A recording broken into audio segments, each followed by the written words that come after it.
الرحمن الرحیم۔ عزیز طلباء، آج ہمارا ہے لیکچر نمبر 17۔ لیکچر نمبر 17 میں ہم لوگ کر رہے ہیں حصہ نظم۔ حصہ نظم میں پہلی نظم جو ہمارے پاس ہے وہ حمد ہے۔ حمد کس شاعر نے لکھی ہے؟ حفیظ جالندری نے۔ اس کا تعارف کرتے ہیں، اور اس کا جو تعارف ہے اس کی جو چیدہ باتیں ہیں ان کو ہم ہائی لائٹ کرتے ہیں، نمبرنگ کرتے ہیں۔ تو آج جو ہم بک ورک کریں گے وہی ہمارا کلاس ورک ہوگا۔ جی سنیے۔ حفیظ جالندری محمد حفیظ نام اور حفیظ تخلص اپنا۔ جہاں محمد حفیظ لکھا ہوا ہے نمبر 1 کر دیں، اور جہاں حفیظ لکھا ہوا ہے نمبر 2 کر دیں۔ محمد حفیظ نام اور حفیظ تخلص اپنایا، جالندر میں پیدا ہوئے، جہاں جالندر لکھا ہوا ہے نمبر 3 کر دیں۔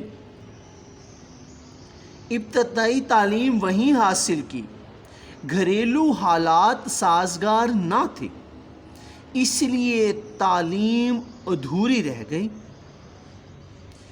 شعر و شاعری کا فطری ذوق رکھتے تھے، فطری قدرتی ذوق شوق، چنانچہ بچپن ہی میں شعر کہنے لگے۔ مولانا حفیظ قادر گرامی کی شاگردی اختیار کی، جہاں مولانا حفیظ قادر گرامی لکھا ہوا ہے نمبر 4 کر دیں۔ مولانا غلام قادر گرامی کی انہوں نے شاگردی اختیار کی۔ کس نے؟ حفیظ جالندری نے۔ سوری، ایک بار پھر سن لیں۔ مولانا غلام قادر گرامی کی شاگردی اختیار کی کنہوں نے؟ حفیظ جالندری نے۔ مختلف ادبی رسائل میں لکھتے رہے، مشاعروں نے انہیں شہرت دی، مختلف سرکاری محکموں سے وابستہ بھی رہے۔ 1947 میں پاکستان چلے آئے، جہاں 1947 لکھا ہوا ہے نمبر 5 کر دیجئے گا۔ 1982 میں انہوں نے وفات پائی، نمبر 6 کر دیں۔ ان کا مزار اقبال پارک میں مینار پاکستان کے قریب واقع ہے۔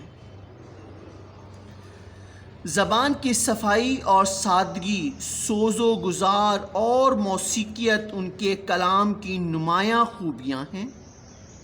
پاکستان کا قومی ترانہ ان کی باعث فخر تخلیق ہے۔ انہوں نے دیگر بہت سی قومی نظمیں بھی لکھیں۔ حفیظ جالندری ایک قادر الکلام شاعر تھے۔ انہوں نے مختلف اصناف سخن، مثنوی، گیت، غزل اور نظم وغیرہ میں طبع آزمائی کی۔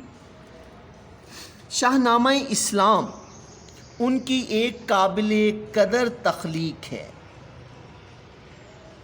یہ اردو کی قومی، ملی اور رسمیہ شاعری میں عمدہ اضافہ ہے۔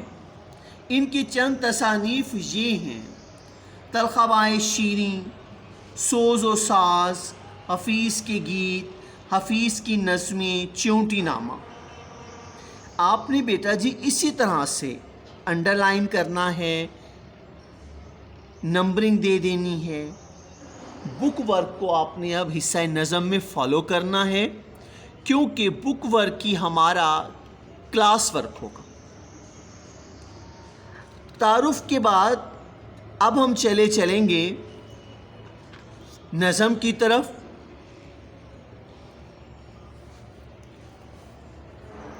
حمد وہ نظم جس میں اللہ پاک کی خوبی بیان کی جائے، اللہ پاک کی تعریف بیان کی جائے، اسے حمد کہتے ہیں۔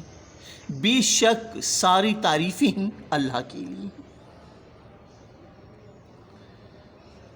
شعر نمبر 1: اسی نے حرف کن سے پیدا کر دیا عالم، کن ہو جا، کن ہو جا، عالم دنیا، کشاکش کی صدائے ہاہو سے بھر دیا عالم، کشاکش کشمکش، صدائے ہاہو طرح طرح کی سرگرمیوں اور ہنگاموں کی آوازیں، طرح طرح کی سرگرمیوں اور ہنگاموں کی آوازیں۔ دوسرا شعر، نظام آسمانی ہے اسی کی حکمرانی سے، نظام آسمانی آسمان کا نظام، حکمرانی بادشاہت، بہار جاودانی ہے اسی کی باغبانی سے، بہار جاودانی ہمیشہ رہنے والی بہار۔ شعر نمبر 3، زمیں پر جلوہ آرا ہیں مظاہر اس کی قدرت کے، بچھائے اسی داتا نے دسترخوان نعمت کے، جلوہ آرا ظاہر ہونا، مظاہر ظاہر ہونے کی جگہ، داتا دینے والا، رازق مراد اللہ پاک۔ شعر نمبر 4، یہ سرد و گرم خشک و تر اجالے اور تاریکی، نظر آتی ہے سب میں شان اس کی ذات باری کی، اجالا روشنی۔ شعر نمبر 5، وہی ہے کائنات اور اس کی مخلوقات کا خالق، خالق پیدا کرنے والا، نباتات و جمادات اور حیوانات کا خالق، نباتات جڑی بوٹیاں، جمادات بے جان چیزیں، حیوانات جانور۔ شعر نمبر 6، وہی خالق ہے دل کا اور دل کے نیک ارادوں کا، وہی مالک ہمارا اور ہمارے باپ دادوں کا، نیک ارادوں، ارادوں نیت کرنا، باپ دادوں آباء و اجداد بڑے بزرگ۔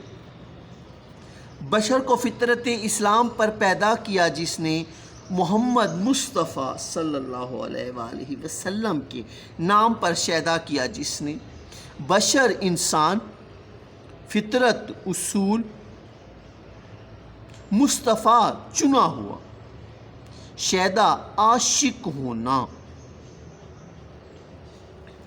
چلیں گے بیٹا جی اس کی ایکسرسائز کی طرف۔ ایکسرسائز میں ہمارے پاس ہے جی شارٹ کویسچن۔ پہلا شارٹ کویسچن ہے، اللہ تعالیٰ نے یہ کائنات کون سا ایک لفظ کہہ کر بنائی ہے؟ اللہ تعالیٰ نے یہ کائنات لفظ کن کہہ کر تخلیق کی ہے، اللہ تعالیٰ نے یہ کائنات لفظ کن کہہ کر تخلیق کی۔ دوسرا سوال، اللہ تعالیٰ نے انسان کو کن نعمتوں سے نوازا؟ اللہ تعالیٰ نے انسان کو صحت، تندرستی، عقل، شعور، دیکھنے اور سننے کی طاقت، رزق و علم جیسی بے شمار نعمتوں سے نوازا۔ سوال نمبر 3، اجالے، اندھیرے اور خشک و تر کس کے مظاہر کے نمونے ہیں؟ اجالے، اندھیرے اور خشک و تر سب اللہ تعالیٰ کے مظاہر کے نمونے ہیں۔ حمد میں خالق کی کن مخلوقات کا ذکر کیا گیا ہے؟ حمد میں خالق کی کن مخلوقات کا ذکر کیا گیا ہے؟ حمد میں کائنات کی تمام مخلوقات یعنی نباتات، جمادات اور حیوانات کا ذکر کیا گیا ہے۔ آخری سوال اس کا، اس نظم میں حمد کا خلاصہ اپنے الفاظ میں لکھیے۔ بیٹا یہ اپنے ذہن میں رکھیے گا کہ 10th میں آ کر نہ تو نظم کا خلاصہ ہوتا ہے اور نہ ہی مرکزی خیال ہوتا ہے۔ چلیں گے سوال نمبر 2 کی طرف۔ سوال نمبر 2 میں ہمارے پاس ہے بیٹا مصرعے مکمل کرنے ہیں۔ اوپر آپ کے پاس چاروں آپشن موجود ہیں، میں ریوائز کروں گا، جو جہاں پہ ہو اسے آپ نے ٹک کر دینا ہے۔ یا میرا بیٹا جی فل کر دینا ہے۔ نظام آسمانی ہے، اس کی حکمرانی سے آسمانی آ جائے گا پہلی خالی جگہ میں۔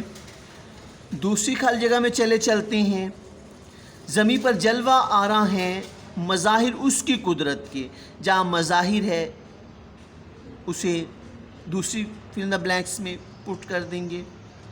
وہی ہے کائنات اور اس کی مخلوقات کا خالق۔ مخلوقات لکھا ہوا ہے یہاں پہ نمبر 1 پہ، آپ نے اس کو نمبر 3 جیم والی جگہ میں فل کر دینا ہے۔ چوتھا، بشر کو فطرت اسلام پر پیدا کیا جس نے، چوتھی خالی جگہ میں بشر آ جائے گا۔ بیٹا یہ ہو گیا آج کا ہمارا لیکچر۔ آج ہم نے کیا تعارف کیا، جو جو اہم باتیں تھیں ان کو ہم نے ہائی لائٹ کیا، نمبرنگ دی، نظم کی ریڈنگ کی، ساتھ ہم نے اس کے ورڈز میننگ کیے، آنسرس کویسچن اور فل ان دا بلینکس۔ بیٹا جی یہی آپ کا آج کا جو کلاس ورک ہے وہ بک ورک ہے، جو مجھے آپ 030033811283 پر سینڈ کریں گے۔ انشاءاللہ کل ہم اس کی بقیہ ایکسرسائز کریں گے۔ اللہ حافظ۔